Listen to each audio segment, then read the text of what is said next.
ज्वाला का रौद्र रूप हूँ मैं, यज्ञ से निकली काली हूँ। पांडवों का गौरव हूँ मैं, यज्ञ सेनी पांचाली हूँ। यज्ञ से जन्मी वो ज्वाला हूँ, जो सर्वभक्ष कहलाई है।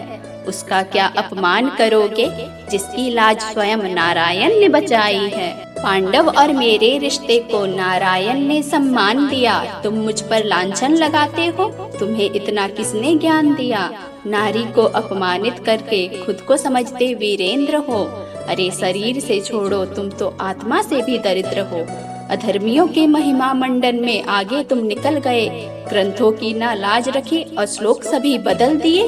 अरे हिंदू रीति है, ससुर पिता के समान है। मैंने अंधे का पुत्र अंधा कहा, किस ग्रंथ ने दिया तुमको ऐसा ज्ञान है। अरे कहाँ से तुम्हें पता चला, किया मैंने तात श्री का अपमान था। किस ग्रंथ में यह श्लोक लिखा, या गीता में यह प्रमाण था। स्वयंवर मेरा भव्य हुआ था, न किया किसी का भी अपमान था। उठा सका न शिव धनुष को कोई, टूटा सभी का अभिमान था।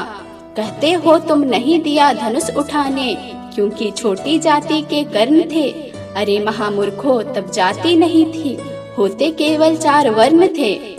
जब धनुष उठाना अंगराज से, तब से उनका चकराया था। इसी प्रतिकार स्वरूप उन्होंने द्यूत सभा में वैश्या कह के बुलाया था। और सूत पुत्र ना कहा किसी को, क्यों तुमने यह जाति का मुद्दा उठाया है। माँ ब्रह्मानी और पिता क्षत्रिय, ऐसा योद्धा सूत पुत्र कहलाया है। मेरे चरित्र पर उंगली उठाकर संतोष कैसे तुम पाते हो।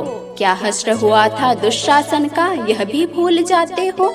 लांछन लगा दिया मुझ पर, कारण थी मैं महासंग्राम का। अरे शांति दूत श्री कृष्ण का प्रस्ताव ठुकराया किसने था 5 ग्राम का। अपमान का कड़वा घूंट पिया और शांति प्रस्ताव भिजवाया था। फिर भी श्री कृष्ण की ना बात मानकर दुर्योधन ने युद्ध का बिगुल बजाया था। नारी का अपमान करके सुख कैसे तुम पाते हो। जिस नारी से जन्म लिया है, उससे नजरें कैसे मिलाते हो। जब सहनशीलता चरम पर होगी और अधर्मियों की मनमानी बढ़ती जाएगी, तब कोमल सी ममता की प्रतिमा फिर से तुमको दुर्गा बन दिखलाएगी। दुष्कर्मियों के रक्त का खप्पर भर के चंडी वह बन जाएगी। क्या हश्र हुआ था रक्त बीज का, इतिहास को फिर दोहराएगी। युग जैसे जैसे बढ़ता है, विवेक मनुज अब खोता है।